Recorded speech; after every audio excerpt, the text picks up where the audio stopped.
আমাদের সবচেয়ে বড় সম্পদ হলো আমাদের ঈমান, এবং এই ঈমান ধরে রাখা অত্যন্ত কঠিন, কারণ পৃথিবী তার পরিণতির দিকে আগাচ্ছে, অর্থাৎ মহাপ্রলয় হবে, সব ধ্বংস হবে, সেদিকে আগাচ্ছে। প্রিয় নবী সাল্লাল্লাহু আলাইহি সাল্লাম পৃথিবী ধ্বংস হবে বা সৃষ্টি জগৎ ধ্বংস হবে, নট অনলি পৃথিবী, এই নবমণ্ডল ভূমণ্ডল সব ধ্বংস হয়ে সব শেষ হয়ে যাবে, কোনটি আর নিজ অবস্থানে থাকবে না, এ সম্পর্কে গোটা কোরআন জুড়ে আল্লাহ তাআলা আলোকপাত করেছেন। শুরুর দিকে আল্লাহ রাব্বুল আলামিন বিধিবিধান সবকিছু বলার পরও শেষের দিকে এসে কোরআনকে আল্লাহ রাব্বুল আলামিন সমাপ্ত করেছেন বেশিরভাগ সূরাগুলোতে কিয়ামত সম্পর্কিত আলোকপাত দ্বারা, অর্থাৎ পৃথিবী তার পরিণতির দিকে যাবে সেটা দিয়ে আল্লাহ সুবহানাহু ওয়া তাআলা ইতি টেনেছেন। আমরা কদিন আগে বাংলাদেশের নোবেল বিজয়ী ডক্টর ইউনূসের একটা সাক্ষাৎকারের একটা অংশ বিশেষ, বোধহয় ডয়চে ভেলের একটা সাক্ষাৎকার, এটা আমরা দেখেছি। যদিও সাক্ষাৎকারটা পরে কোনো কারণে বা কোনো যৌক্তিক অযৌক্তিক যে কারণেই হোক আমরা দেখতে পাই না ওই পেজে। আমি শুনেছি, আপনারা অনেকে হয়তো শুনেছেন। তিনি বলছিলেন যে পৃথিবী তার গন্তব্যের দিকে, ধ্বংসের দিকে এগিয়ে যাচ্ছে, এবং তিনি অন্য পার্সপেক্টিভ থেকে বলেছেন নিশ্চয়ই, কিন্তু আল্লাহ রাব্বুল আলামিন যা বলেছেন সেটি আমাদের সবাইকে উপলব্ধি করতে হবে এবং সেই গন্তব্যে আমাদের যেতে হবে। আমরা যাচ্ছি সেদিকে। পৃথিবী যখন তার গন্তব্যের দিকে বা সৃষ্টি জগৎ যখন তার গন্তব্যের দিকে এগিয়ে যায়, তখন যত বেশি এগিয়ে যাবে ঈমান মানুষের জন্য ধরে রাখা তত কঠিন হবে। আমরা সেরকম একটা সময় পার করছি। আমাদের বাপ দাদারা যারা ছিলেন তাদের ঈমানের যে অবস্থা ছিল, তাদের মধ্যে সততা যে পরিমাণে ছিল, আমাদের মধ্যে সে পরিমাণ নিশ্চয়ই নাই। আমাদের পরের জেনারেশন যারা আসবে তাদের মধ্যে ঈমান ধরে রাখাটা আরো টাফ হবে, তাদের পরে যারা আসবে তাদের জন্য আরো টাফ হবে। এভাবে সহিহ মুসলিম বর্ণিত হাদিসে নবী সাল্লাল্লাহু আলাইহি ওয়াসাল্লাম বলেছেন, লা তাকুমুস সাআহ হাত্তা ইউকাল ফিল আরদি আল্লাহ আল্লাহ, অর্থাৎ পৃথিবী ততক্ষণ পর্যন্ত ধ্বংস হবে না, মহাপ্রলয় হয়ে সৃষ্টি জগৎ ততক্ষণ পর্যন্ত শেষ হয়ে যাবে না, যতক্ষণ পর্যন্ত একজন মানুষও আল্লাহ বলার মতো থাকবে। তার মানে পৃথিবী থেকে একটা সময় ঈমানদার কমতে কমতে, বিশ্বাসী মানুষ কমতে কমতে এমন একটা পর্যায়ে চলে যাবে যেটা জিরোতে চলে যাবে, কোনো বিশ্বাসী মানুষ থাকবে না। তখন এই পৃথিবী বা সৃষ্টি জগতের আর থাকার প্রয়োজন হবে না। আল্লাহ সুবহানাহু ওয়া তাআলা তখন এটাকে ধ্বংস করে পুনরুত্থান তিনি প্রতিষ্ঠা করবেন এবং বিচার দিবস তিনি প্রতিষ্ঠা করবেন। তো পৃথিবী যেহেতু তার পরিণতির দিকে আগাচ্ছে, এই সময়টাতে ঈমান ধরে রাখা অত্যন্ত টাফ এবং সহজ। মুসলমানের সন্তান হিসেবে, বাই চান্স মুসলিম হিসাবে, আমরা আমাদের ঈমানের কেয়ার করা, ঈমানের পরিচর্যা করার প্রয়োজনটা আমরা অনুভব করি না। আমি আজকের এই অনুষ্ঠানের মাধ্যমে আপনাদেরকে উদাত্ত আহ্বান রাখতে চাই, আসুন আমাদের ঈমানের যত্ন করি। আমাদের ঈমানটাকে যত্ন করবার জন্য আমাকে কোরআন অধ্যয়ন করতে হবে, আমাকে কোরআন পড়তে হবে, ঈমানের পরিবেশে থাকতে হবে এবং ঈমান কি সেটা বুঝতে হবে। আপনারা আলহামদুলিল্লাহ, যেটি আমি বলছিলাম, আপনারা সবাই বাংলাদেশের ভবিষ্যৎ, আপনারা সবাই এই পৃথিবীর ভবিষ্যৎ। আপনাদের প্রত্যেকের মধ্যে যে সম্ভাবনা লুকিয়ে আছে, সেই জায়গা থেকে আপনারা যদি চেষ্টা করেন ইসলামটাকে জেনে বুঝে অনুসরণ করার মানার, তাহলে সেক্ষেত্রে আমি দৃঢ়ভাবে বিশ্বাস করি যে আপনি ইসলামটাকে এনজয় করবেন। আমি একটি কথা থেকে অন্যদিকে গিয়েছিলাম যে এক ভদ্র মহিলা আমার কাছে এসেছেন ইসলাম গ্রহণ করবার জন্য। আমি তাকে জিজ্ঞাসা করলাম, এফিডেভিট সব কমপ্লিট করেছেন এবং আইনি সমস্ত পদক্ষেপগুলো শেষ করেছেন, বললাম যে আপনি ইসলাম কেন গ্রহণ করবেন? যারাই আমার কাছে এই টাইপের আসে আমি জিজ্ঞেস করি, কারণ আমার তো জানা আছে যে বাংলাদেশের আমাদের মানুষের প্র্যাকটিস দেখে তো তার ইসলাম গ্রহণ করার কথা না, আরো ইসলাম থেকে পালানোর কথা। কেন গ্রহণ করেছেন? তো তিনি বললেন, ইসলাম সম্পর্কে আমি বই পড়েছি, এই বই আমাকে প্রভাবিত করেছে। আবার কোন কোন ব্যক্তিকে আমি দেখেছি, তাদের ব্যক্তিত্ব দেখে, নিশ্চয়ই সেরকম ব্যক্তিত্ব খুবই কম, দেখে আমি প্রভাবিত হয়েছি। গোটা পৃথিবীতে আপনারা বিশেষ করে পশ্চিমা দুনিয়ার খবর রাখবেন নিশ্চয়ই, সেখানে প্রতিদিন ইসলামে আসা মানুষের সংখ্যা বেড়ে চলেছে এবং পুরুষদের চাইতে মেয়েদের মধ্যে ইসলাম গ্রহণের সংখ্যা অনেক বেশি, প্রবণতা অনেক বেশি। কেন? যেখানে নারী অধিকার নিয়ে এত কথা বলা হয়, নারীদের অধিকার দেওয়ার জন্য এত আয়োজন নেওয়া হয়, এত উদ্যোগ নেওয়া হয়, সেই সমাজে কেন, সেই সমাজের নারীরা কেন ইসলামে আসছে এবং সেখানকার মুসলমানরা কেন ইসলামে আসছে, এই বিষয়টা নিয়ে আমি একটু স্টাডি করার চেষ্টা করলাম। আমার কাছে দুটি জিনিস পরিষ্কার হয়েছে। নাম্বার এক, তারা কোরআন পড়ে। যারাই ইসলামের পথে এসেছে তাদের বেশিরভাগ মানুষ কোরআন পড়ে ইসলামে এসেছে। এবং ওমর রাদিয়াল্লাহু তাআলার কথা আপনারা জানেন, গোটা পৃথিবীর ইতিহাসে প্রবাদ তুল্য শাসকদের একজন, ন্যায় বিচার প্রতিষ্ঠার ক্ষেত্রে দৃষ্টান্ত স্থাপন করা মানুষদের একজন, সে ওমর রাদিয়াল্লাহু তাআলা আনহু। তার ইসলাম গ্রহণের ইতিহাসও আপনারা জানেন। তিনি কিন্তু নবী সাল্লাল্লাহু আলাইহি ওয়াসাল্লামকে হত্যা করার দায়িত্বে নিয়োজিত হয়ে সে দায়িত্ব পালন করার জন্য যাচ্ছিলেন।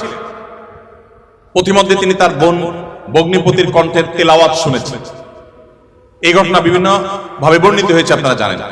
সেই তেলাওয়াত তাকে এতটা প্রভাবিত করেছে যে তিনি হত্যার পরিবর্তে বরং মুহাম্মদ সাল্লাল্লাহু আলাইহি ওয়াসাল্লামের কাছে হাত দিয়ে তার হাতে ইসলাম গ্রহণ করেছেন। তার মানে কোরআন সামান্য একটু শোনার পর তার ভিতরে এরকম প্রভাব পড়েছে।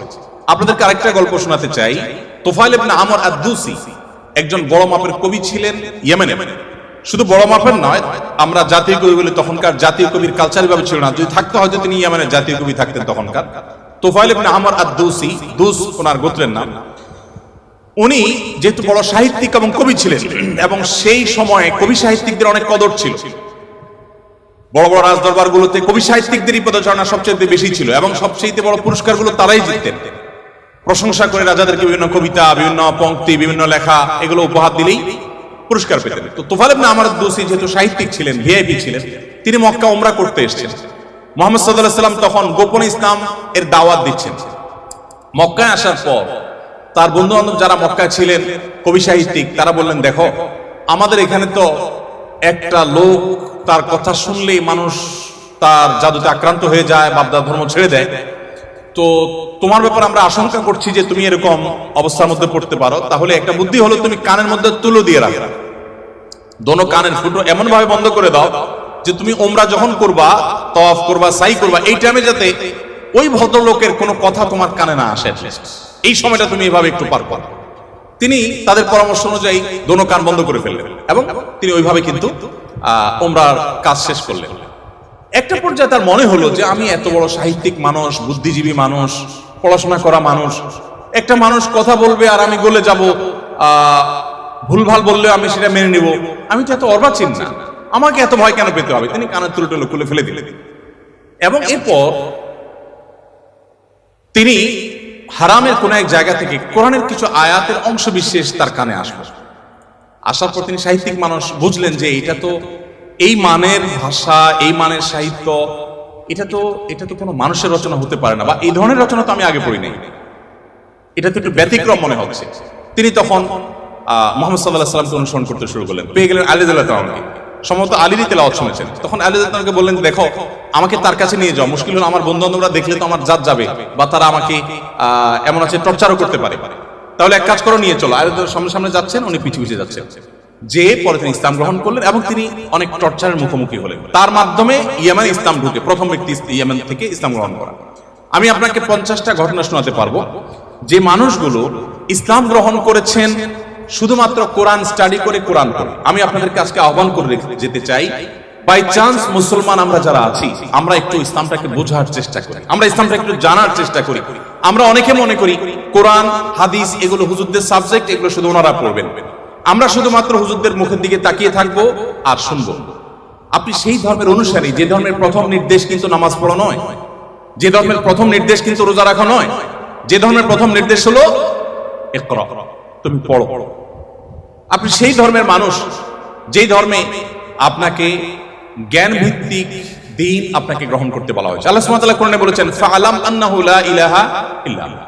ইমাম বুখারী রাহমাতুল্লাহ আলাইহি কোরআনের পর সবচেয়ে বড় বিশুদ্ধতম আপনার ব্যাখ্যা গ্রন্থ, সেখানে আল্লাহ রাব্বুল আলামিন যে কোরআনে আয়াতে বলেছেন, এর আলোকে ইমাম বুখারী রাহমাতুল্লাহ একটা অধ্যায় রচনা করেছেন। আপনারা জেনারেল ব্যাকগ্রাউন্ডের মানুষ, আপনাদেরকে আমি কিছু এমন তথ্য দিতে চাই যেগুলো হয়তো আপনাদের জানা নেই, এবং সেটা এই জন্য দিতে চাই যে মুসলমানদের জ্ঞান বিজ্ঞানের চর্চা কোন লেভেলে ছিল, বিজ্ঞান তো বটে, সাধারণ জ্ঞানের চর্চাও কোন লেভেলে ছিল। ইমাম বুখারী রাহমাতুল্লাহর যে বুখারী শরীফের কথা আপনারা শুনেন, এই বুখারী শরীফ এটার যে শুধু ইয়েগুলো আছে, টাইটেলগুলো আছে, অধ্যায় এবং পরিচ্ছদের যে শিরোনামগুলো আছে, শুধু এই শিরোনামগুলোর ব্যাখ্যায় ভারতবর্ষের লেখক আছে, সারা ওয়ার্ল্ডের অন্যান্যগুলো বাদই দিলাম। শাইখুল হাদিস জাকারিয়া রাহমাতুল্লাহ আলাইহি ভারতের সাহারানপুরের উত্তরপ্রদেশের, তার লেখা আত-তারাজ ওয়াল আবওয়াব আছে। আপনার এই টেবিলের এই মাথা থেকে মাথা পর্যন্ত হয়ে যাবে, সবগুলো ভলিউম রাখলে। এতগুলো ভলিউম ভর্তি কিসে? শুধুমাত্র সহিহ বুখারীর শুধুমাত্র যে টাইটেল বা শিরোনাম আছে তার ব্যাখ্যা। এবং এগুলো এতটা একাডেমিক, এবং এতটাই আপনার ডিপ নলেজের বিষয় এবং এলমি বিষয়, একাডেমিক বিষয়, যে আপনি যদি এখানে প্রবেশ করেন তাহলে আপনি এটার ভেতরে শুধু ঢুকতেই থাকবেন এবং সামনে আগাতে থাকবেন। এটা আমাদের ঐতিহ্য। যাই হোক, তো ইমাম বুখারী রহমতুল্লাহ আলাইহি একটা অধ্যায়ের শিরোনাম ছিল এরকম যে তিনি লিখেছেন বাবুল কাউলি বিল ইলমি, বাবুল ইলমি ক্বাবলাল কাউলি ওয়াল আমালি বিহি। অর্থাৎ সে অধ্যায় এখানে রচনা করা হচ্ছে যে অধ্যায়ে প্রমাণ করা হবে ইসলাম কোন কথা বলবার আগে, কোন কাজ করবার আগে মানুষকে সেটা জানার নির্দেশ করে। অর্থাৎ আগে জ্ঞান অর্জন করো, তারপর তুমি করো।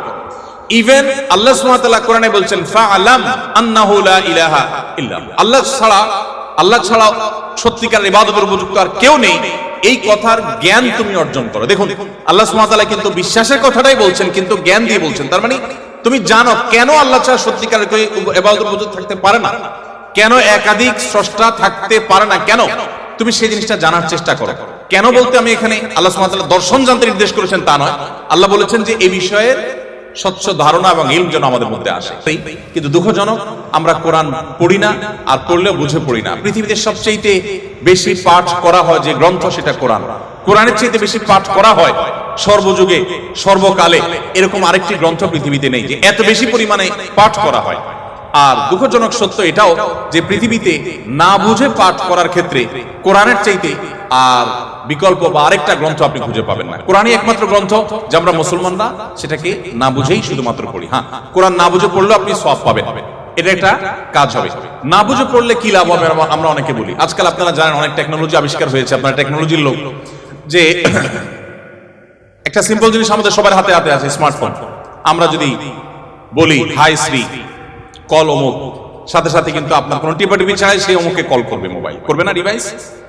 এখন তো আপনার আপনি কোন রুমে বসে বলছেন যে গরম লাগছে, এসিটা অন হয়ে যাবে। আপনি জাস্ট বললেন নির্দিষ্ট শব্দ উচ্চারণ করলেন যে আপনার কাছে গরম লাগছে, এসিটা অন হয়ে যাবে। আপনি বললেন যে না এখন শীত লাগছে, তো এসিটা কমে যাবে, বন্ধ হয়ে যাবে। টেকনোলজি এই পর্যন্ত চলে গেছে যা আপনি বলছেন সেটা সে ক্যাচ করছে এবং সেই অনুযায়ী কাজ করছে। তো এই যদি টেকনোলজির কারামতি হয় তাহলে কোরআন আপনি পাঠ করছেন, এমনকি এমনও হতে পারে কোনো মানুষ কিছু নির্দিষ্ট ওয়ার্ড উচ্চারণ করছে সেটা মিনিং বুঝে না, কিন্তু ওই ডিভাইস তার মিনিং বা ওই যন্ত্র তার মিনিংটা বুঝে এবং সেটা সে ক্যাচ করে কাজও করে ফেলেছে। সে কিন্তু যা বলেছে নিজেও বুঝে নেই, তারপরও কাজ করেছে। কোরআন তেলাওয়াত করে ফু দিলে অনেক অসুখ, অনেক দুঃখ, অনেক কষ্ট, মানুষের শারীরিক অনেক কষ্ট লাঘব হয়। কিভাবে হয়? আপনি যদি এটা নিয়ে বৈজ্ঞানিক গবেষণা নামেন তো আপনি কোনো সূত্র হয়তো খুঁজে পাবেন না, কিন্তু আপনাকে আমি যে পয়েন্টটা বললাম এই পয়েন্ট যদি আপনি আগান আপনি দেখবেন যে এরকম বহু লজিক আপনার সামনে হাজির হয়ে গেছে। যাই হোক, তো আমি যেটা বলছিলাম যে কোরআন আপনি না বুঝে পড়লে সওয়াব পাবেন, কিন্তু এই জন্য কোরআন আসেনি। আল্লাহ সুবহানাহু ওয়া তাআলা কোরআনে বিভিন্ন জায়গায় বলেছেন লিয়াদাব্বারু আয়াতি, এই কোরআন দেয়া হয়েছে তোমাদেরকে যাতে করে এর আয়াতগুলো নিয়ে তোমরা গবেষণা করো, তোমরা যাতে ভাবো, তোমরা যাতে চিন্তা করো, তোমরা যাতে ভাবনার জগতে প্রবেশ করো। তো এই কোরআন ভাবনা বা গবেষণা তো অনেক পরের কথা, এর কথা মালা তো আমাকে আগে বুঝতে হবে। আমি আজকে অনুষ্ঠানের মাধ্যমে আপনাদের সবাইকে উদাত্ত আহ্বান রাখতে চাই, আসুন কোরআন শুরু থেকে শেষ পর্যন্ত একবার অন্তত পুরো কোরআনটা আপনি ধীরে ধীরে অল্প অল্প করে 5টি আয়াত করে 10টি আয়াত করে আপনি পড়ুন এবং বোঝার চেষ্টা করুন। কোন একজন সাহাবী বলেছেন শুধু সূরা বাকারা পড়তে তার কয়েক বছর লেগেছে। আমরা তো 2-3 দিনে কোরআন খতম দিয়ে ফেলতে পারি, তাই না? তার শুধু সূরা বাকারা পড়তে টানা কয়েক বছর সময় লেগেছে। কি করেছেন তিনি? প্রতিটা আয়াত পড়েছেন, এ সম্পর্কে জেনেছেন, ভেবেছেন, এখান থেকে তার নেয়ার কি আছে সেটা নিয়েছেন, নিজের মধ্যে ইমপ্লিমেন্ট করেছেন, দেন তিনি সামনে অগ্রসর হয়েছেন। এভাবে এগোতে গিয়ে তার একটা সূরা শেষ করতে কয়েক বছর সময় লেগে গেছে। কোথায় আমাদের কোরআন অধ্যয়ন? আমি আপনাদেরকে বলেছি এখনো পৃথিবীতে যারা ইসলামে আসছে, পশ্চিমা পৃথিবী বলুন, আমাদের এই অঞ্চলে বলুন, তাদের নিয়ে আমার যে সামান্য পড়াশোনা বা ঘাটাঘাটি আছে সেটার আলোকে আমি নিশ্চিত হয়েছি অনেকখানি যে তারা বেশিরভাগ মানুষ আমাদেরকে দেখে তো আসার প্রশ্নই ওঠে না, কারণ মুসলমানদের মধ্যে এমন কিছু নেই যেটা দেখে সে ইসলামে আসবে, ম্যাক্সিমাম মুসলমানদের অবস্থা। কিন্তু তারা ইসলামে এসেছে কোরআন পড়ার পর। ফ্রান্সের একজন পলিটিশিয়ান, তিনি কট্টর ইসলাম এবং মুসলমানদের সমালোচক ছিলেন এবং বিদ্বেষ পোষণ করতেন রীতিমতো। আমি একসময় আমার ফেসবুক প্রোফাইলে তাকে নিয়ে অনেক লেখালেখিও করেছি। বেশ কিছুদিন আগে আমার অফিসে এক ভদ্রলোক আসেন, রিটায়ার্ড আর্মি অফিসার, আমাকে প্রসঙ্গত বললেন যে এরকম এক ভদ্রলোক ফ্রান্সে ছিলেন, এই নাম তার, তিনি ইসলাম গ্রহণ করেছেন এবং তিনি একটা বিষয়ে অ্যাডভাইস করেছেন। আমি একটু কৌতূহল হয়ে দেখলাম, আমার এর আগে জানা ছিল না, ভিডিওটা ভালো করে দেখলাম ইউটিউবে, দেখলাম যে সেই ভদ্রলোক যিনি ইসলাম এবং মুসলমানদের কট্টর সমালোচক ছিলেন, তিনি একটা সময় ইসলাম গ্রহণ করেছেন। আমি জিজ্ঞেস করলাম যে তিনি ইসলামে আসছেন কি কারণে, তো তার বক্তব্যই শুনলাম, তিনি বলছেন যে আমি ইসলাম এবং মুসলমানদের ত্রুটি ধরার জন্য আমি কোরআন পড়া শুরু করলাম। কোরআন পড়তে পড়তে পড়তে আমি যতই এর ভেতরে প্রবেশ করলাম ততই আমি কোরআনের কাছে সারেন্ডার করতে বাধ্য হলাম, আমি কোরআনের কাছে নিজেকে সমর্পণ করতে বাধ্য হলাম। তো আলহামদুলিল্লাহ, তিনি যেভাবে ইসলাম গ্রহণ করেছেন এবং আলোকিত হয়েছেন কোরআন দ্বারা, আমার বিশ্বাস আমরা যদি অ্যাজ এ মুসলিম আমরা পড়াশোনা করি মুসলিম হই, আমরা বুঝে শুনে মুসলিম হই, আমাদের ইসলাম গ্রহণটা যদি বাই চান্স না হয়ে বাই চয়েস হয়, অর্থাৎ আমরা জেনে শুনে মুসলমান হই, তাহলে সেটা আমাদেরকে অনেক বেশি উপকার দিবে। আপনারা অনেকে জানেন কবরে বা আপনার আলমে বারজাক, কবর না বলে বলতে পারি আমরা আলমে বারজাক, মৃত্যুর পরবর্তী যে জগৎ, সেখানে মানুষের দেহাবশেষ যেখানে যে অবস্থায় থাকে সেখানে কিছু প্রশ্ন হবে। এই প্রশ্নের মধ্যে শেষ সবগুলো প্রশ্ন থাকবে, মা আলামাকা ও মা আদরাকা, তুমি কোত্থেকে জানলে, কিভাবে জানলে। তার মানে ইসলাম চায় আমি যা জানবো ইসলামের কথা সেটাও জ্ঞান ভিত্তিক জানবো এবং গ্রন্থভিত্তিক জানবো, জেনে শুনে আমি বিশ্বাস করবো। আল্লাহ আমাদেরকে সেই তৌফিক দান করুন। তাহলে আমার প্রথম আহ্বান হলো আপনারা কোরআন পড়বেন, বুঝে পড়ার চেষ্টা করবেন, পুরোটা একবার পড়ে শেষ করার চেষ্টা করবেন। দ্বিতীয়, আপনাদের প্রতি আমার উদাত্ত আহ্বান হলো আপনারা কোরআনের পাশাপাশি আপনার জীবনে একটি বারের জন্য হলেও সিরাত গ্রন্থ পড়বেন। নবী সাল্লাল্লাহু আলাইহি ওয়াসাল্লামের পুরো জীবনীটা একবার পড়বেন এবং সম্ভব হলে একাধিক সিরাত গ্রন্থ আপনি পড়বেন। আমি দেখেছি যারা এখনো গোটা পৃথিবীতে ইসলামে আসেন অন্য ধর্ম থেকে, তাদের বেশিরভাগ কোরআন পড়ে আর বাকিরা প্রিয় নবী সাল্লাল্লাহু আলাইহি ওয়াসাল্লামের সিরাত বা জীবন ইতিহাসটা নির্মোহভাবে পড়ে শেষ করলে তিনি তার কাছে সারেন্ডার করতে বাধ্য হন। মুসলমানের সন্তান হিসাবে আমাদের জন্য এটা খুবই গুরুত্বপূর্ণ যে আমরা একটি সিরাত গ্রন্থ হলে অন্তত পড়ার চেষ্টা করবো ইনশাআল্লাহ। তৃতীয়ত, আপনাদের প্রতি আমার আহ্বান থাকবে যে আপনারা বয়সে, আমি শিক্ষার্থীদেরকে বলছি যে আপনারা বয়সে সবাই তরুণ, মনে রাখবেন আমাদের চরিত্রকে, আমাদের সম্ভ্রমকে হেফাজত করা, এটাকে সংরক্ষণ করা, এটা আমাদের জন্য অনেক বড় একটা চ্যালেঞ্জিং বিষয় এবং এটি আমাদেরকে করতেই হবে। আপনার চরিত্র যদি আপনি নষ্ট করে ফেলেন, আপনার ক্যারেক্টার যদি আপনি শেষ করে ফেলেন, আরো পরিষ্কার করে বললে আপনি যদি বিবাহ বহির্ভূত, অবৈধ এবং অনৈতিক সম্পর্কে আপনি জড়ান, হারাম রিলেশনে আপনি জড়ান, আপনি আর যা হোক আপনি ভালো মুসলমান হওয়ার সুযোগ আপনার জন্য খোলা নেই। কারণ ভালো মুসলমান হওয়ার জন্য নিজেকে নিয়ন্ত্রণ করা শিখতে হয়। দেখুন, আপনি দেখবেন ইসলাম সব জায়গায় শুধু ব্রেক দিতে শিখিয়েছে, ব্রেক, এটা হারাম, এটা করা যাবে না, ওদিকে যাওয়া যাবে না, তার মানে নিয়ন্ত্রণ করা। কারণ মানুষের জন্য যা ক্ষতিকর তা থেকে মানুষকে বাঁচাবার জন্য ইসলাম এই আদেশ নিষেধগুলো দিয়েছে। আপনি বয়সে তরুণ, আপনি যদি নিজেকে কোন একটা লোভ থেকে নিয়ন্ত্রণ করতে না শিখেন, নিজেকে আপনি কন্ট্রোল করা না শিখেন, আপনি কিভাবে সমাজ পরিবর্তন করবেন? আপনি কিভাবে দেশকে, এই পৃথিবীকে আলোকিত করবেন? আপনার দ্বারা কিভাবে আপনার অনেক অসৎ চাহিদা থাকতে পারে, আপনার জীবনে অনেক লোভ, অনেক আকাঙ্ক্ষা আপনার সামনে হাজির হতে পারে, যেটা পূরণ করা আপনার জন্য বিধেয় নয়, অবৈধ। সেগুলো আপনি কিভাবে সেগুলো থেকে আপনি বেঁচে থাকবেন, নিজেকে কিভাবে নিয়ন্ত্রণ করবেন, এটার এক্সারসাইজটা আপনাকে আপনার তরুণ বয়স থেকে করতে হবে। আল্লাহ রাব্বুল আলামিন একটা নির্দিষ্ট সময় পর্যন্ত আমাদেরকে অপেক্ষা করতে বলেছেন, একটা বৈধ এবং হালাল সম্পর্কের জন্য অপেক্ষা করেছেন। দেখুন, পৃথিবীর যে সমস্ত দেশে এই রিলেশনগুলোর কোনো বিধিনিষেধ রাখা হয়নি, তারা খুব একটা ভালো নেই, তাদের দাম্পত্য জীবনে তারা খুব একটা সুখী নয়। আমরা ভারত উপমহাদেশের মানুষ, আমাদের অনেক কিছুই নেই, আমরা জ্ঞানে বিজ্ঞানে পিছিয়ে, আমরা অনেক ক্ষেত্রে পিছিয়ে, কিছু কিছু ক্ষেত্রে আমরা তাদের চাইতে অনেক বেশি এগিয়ে আছি। তো আমাদের একটা দিক হলো এটি যে আমাদের পরিবারগুলো যত স্ট্রং, আমাদের পরিবারের সম্পর্কগুলো যত মজবুত, আমাদের মধ্যে ভাই ভাই সম্পর্কটা যতটা এখনো ভালো আছে, এই অধপতনের এই সময়ও আমাদের মধ্যে সন্তানের সাথে বাবা মায়ের বোঝাপড়াটা যত ভালো আছে, আমাদের পারস্পরিক সম্পর্কগুলো, স্বামী স্ত্রীর মধ্যকার সম্পর্কগুলো যত ভালো আছে, এগুলো পশ্চিমা দুনিয়ার মানুষরা কল্পনাও করতে পারে না। আপনারা আমার চেয়ে নিশ্চয়ই ভালো জানবেন, তারা এগুলো কল্পনাও করতে পারে না। আমাদের এই ভালো দিকগুলো আমাদেরকে ধরে রাখতে হবে। আমরা পশ্চিমা দুনিয়া থেকে জ্ঞান বিজ্ঞান এবং যেগুলো নেওয়ার সেগুলো যেমন গ্রহণ করব, তাদের যে সমস্ত ত্রুটির কারণে তারা সাফার করছে সেগুলোর ব্যাপারে আমাদেরকে সতর্ক থাকতে হবে এবং সেক্ষেত্রে ইসলামের নির্দেশনা মানার কোনো বিকল্প নেই। আপনি আপনার তারুণ্যকে নষ্ট করবেন অন্যায়, অনাচারে, স্বেচ্ছাচারিতায়, অবৈধ কাজে, হারাম কাজে, আপনি নিশ্চিত থাকুন যে এর জন্য আপনাকে দুনিয়াতে মূল্য দিতে হবে। আপনি দাম্পত্য জীবনে আপনার এটার জন্য সাফার করতে হবে, আখিরাত তো পরে আছে। এজন্য আপনার নিজের প্রয়োজনে নিজেকে নিয়ন্ত্রণ করতে শিখুন এবং কন্ট্রোল করতে শিখুন। আমরা বান্দার হকের কথা বলেছি, মানুষের অধিকারের কথা বলেছি, সেটির অংশ হিসাবে আপনাকে এটি করতে হবে। আপনারা জানেন সারা পৃথিবীর সব সমাজেই, এমনকি অমুসলিম সমাজেও একজন মানুষ তার দুজন সঙ্গী যদি রাখেন, অর্থাৎ স্ত্রী আর তাদের কাছে যদি তাদের ভাষায় যদি আমরা গার্লফ্রেন্ডের কথা বলি, যদি দুজন রাখেন, তো এটাকে অনৈতিক মনে করা হয়, এটাকে অন্যায় মনে করা হয় সকল সমাজে। যারা অমুসলিম, যারা অবিশ্বাসী, তারাও এটাকে অন্যায় মনে করে। তো আমি যদি এটাকে একটু ভিন্নভাবে বলি, আপনি একজন তরুণ, আপনার যদি আল্লাহ তাআলা নসিবে রাখেন, আপনি বেঁচে থাকেন, আপনার ইনশাআল্লাহ একজন স্ত্রী হবে, জীবন সঙ্গী নিয়ে আসবেন। আপনার এখনকার সময়টা, অর্থাৎ বিবাহের আগের সময়টা যদি আপনি বিভিন্ন নারীদের সাথে আপনি সম্পর্ক করেন, আমি মেয়েদের কথা একই কথা বলছি, মেয়েরা যদি ছেলেদের সাথে সম্পর্ক রিলেশন করে এবং এই রিলেশনগুলো আপনার স্ত্রী যিনি হবেন তিনি যদি এখন আপনার কাছে থাকতেন অথবা আপনি তার কাছে থাকতেন, তাহলে কিন্তু নিশ্চয়ই এগুলো সহ্য করতেন না। তাহলে আপনার নিজের চরিত্রকে, আপনার যৌবনকে, আপনার জীবনকে আপনি এমন কাজে ব্যয় করছেন যা আপনার জীবন সঙ্গিনী, আপনার জীবন সঙ্গী যার জন্য আপনি অপেক্ষা করছেন, যিনি আপনার জন্য অপেক্ষা করছেন, তিনি পছন্দ করছেন না। তাহলে এই কাজটাকে আপনি কিভাবে যৌক্তিক বলতে পারেন? এই কাজটাকে কিভাবে আপনি সঠিক মনে করতে পারেন? এই কাজটাকে আপনি কোন যুক্তিতে দাঁড় করাতে পারেন? দেখুন, বিবাহ বন্ধনের বাঁধ যারা তুলে দিয়েছে, আপনি চায়নার কথা আমার চাইতে নিশ্চয়ই ভালো জানেন।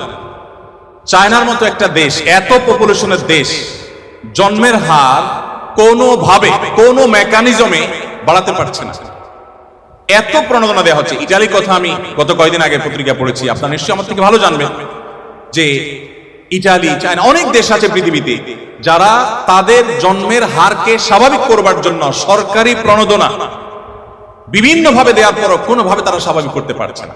একসময় কিন্তু তাদের জন্মের হার কম থাকার বিষয়টা এরকম ভয়াবহ পর্যায়ে ছিল না। এখন প্রেডিকশন বলছে সামনের দিনগুলো তাদের জন্য অত্যন্ত আতঙ্কের, অত্যন্ত ভয়ঙ্কর, কারণ কেউ সন্তান জন্ম নিতে চাচ্ছে না, দিতে চাচ্ছে না, কোনো প্রণোদনা দিয়েও এটাকে স্বাভাবিক করতে পারছে না।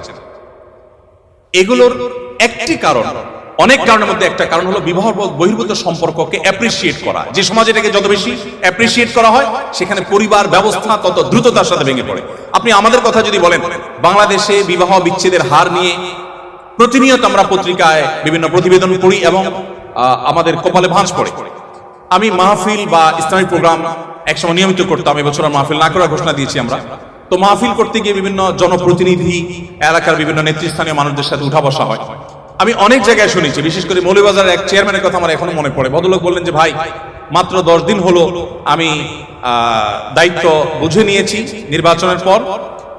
এই 10 দিনের মধ্যে আমার কাছে শুধুমাত্র আমার একটা ইউনিয়নে তালাকের, অর্থাৎ বিবাহ বিচ্ছেদের বিচার এসেছে প্রায় 20-25টি। আমার কাছে যেগুলো আসেনি সেগুলো তো আনকাউন্টেড আমার কাছে। ঠিক একইভাবে আরো অনেক ব্যক্তির কথা আমি জানি, আপনারা পত্রিকায় পড়েন, প্রতিনিয়ত প্রতি মিনিটে এখন বিবাহ বিচ্ছেদ হচ্ছে, প্রতি মিনিটে। কেন হচ্ছে বলুন? আমাদের আর্থিক সংগতি কি আগের তুলনায় কমেছে না বেড়েছে বলুন তো? বেড়েছে না? আমাদের দাদারা, বাপ দাদারা বা তাদেরও আগে যারা ছিলেন, তারা কিন্তু তাদের স্ত্রীকে বছরে একটা শাড়ি, একটা কাপড় দিতে অনেক কষ্ট হতো। আপনি কিন্তু আপনার স্ত্রীকে একটা শাড়ি না, বরং সুপার মার্কেটে গিয়ে ছেড়ে দেন, আসার সময় বিল পেমেন্ট করে আসছেন, কোনটার দাম কত জিজ্ঞেস করার সময় নেই, তাই না? আমাদের বাপদাদারা যারা ছিলেন তারা কিন্তু, আমি শেষ করছি, চেয়ারম্যান মহোদয় এসেছেন সম্ভবত, আমি ইনশাআল্লাহ সংক্ষেপ করে শেষ করে ফেলছি ইনশাআল্লাহ। যেটি বলছিলাম যে আপনি এখন দেখবেন যে এখন স্বামী তার স্ত্রীকে ভালোবাসা প্রকাশ করার কত ওয়ে আছে বলুন তো। আপনি সরাসরি গল্প করতে পারছেন, মোবাইলে কথা বলতে পারছেন, SMS এ ভালোবাসা আদান প্রদান করতে পারছেন, মনের ভাব প্রকাশ করতে পারছেন, মুহূর্তগুলোকে ছবি ধারণ করে পাঠিয়ে দিতে পারছেন। কত ভাবে ভালোবাসা চলছে আপনি বলুন তো। আচ্ছা, আমাদের বাপদাদারা যারা ছিলেন তাদের কাছে আমরা যাই একটু, তারা কিন্তু বিশেষ করে গ্রামাঞ্চলে যারা বড় হয়েছেন, এখন তো গ্রাম শহর সব জায়গায় টেকনোলজি পৌঁছে গেছে আলহামদুলিল্লাহ। তখনকার কথা আপনি চিন্তা করুন যে সারাদিন স্বামী তার কাজে, স্ত্রী তার কাজে, দুজন দুই সেক্টরে আছেন এবং দুজন দুই জগতে আছেন। ওই রাতে খাবার দাবার শেষ ছাড়া সাক্ষাৎই হতো না, ততক্ষণে আপনার ওই হারিকেন নিভে যেত, অন্ধকারের মধ্যে সাক্ষাৎ, আবার ভোরে ভোরে উঠে যে যার কাজে চলে যেত। অর্থাৎ এত ভালোবাসাবাসী, এত ভালোবাসা আদান প্রদান করার সুযোগ ছিল না, এত ভালোবাসার উপকরণ ছিল না, এত গিফট আদান প্রদানের সুযোগ ছিল না। কিন্তু সম্পর্কগুলো কি আমাদের মতো ছিল না আর একটু স্ট্রং ছিল? কোনো সন্দেহ আছে? কোনো সন্দেহ নেই। বলুন তো অভাবটা কিসের? এখন তো অভাব নেই, টাকা পয়সা আছে, গিফট আছে, আপনি অনেক কিছু দিচ্ছেন। এত কিছুর পরও ঝগড়াঝাটি, সংসার ভেঙে দাম্পত্য জীবনগুলো সব শেষ হয়ে যাচ্ছে। আমাদের কিছু একটা হারিয়ে যাচ্ছে। আমার আগে ডাইরেক্টর মহোদয় বলছিলেন মূল্যবোধের কথা। এই মূল্যবোধ আমাদের থেকে হারিয়ে যাচ্ছে।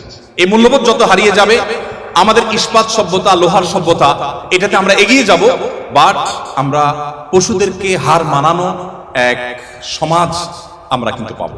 সেদিকে কিন্তু আমরা আগাচ্ছি। গোটা সমাজকে আমরা বাঁচাতে না পারলেও নিজেদেরকে বাঁচাবার চেষ্টা করতে পারি। আমি সেজন্য আপনাদেরকে বলবো, আপনার তারুণ্যকে, আপনার যৌবনকে আপনি হেফাজত করুন। আল্লাহ সুবহানাহু ওয়া তাআলা কিয়ামতের ময়দানে 4টি নির্দিষ্ট প্রশ্ন করবেন।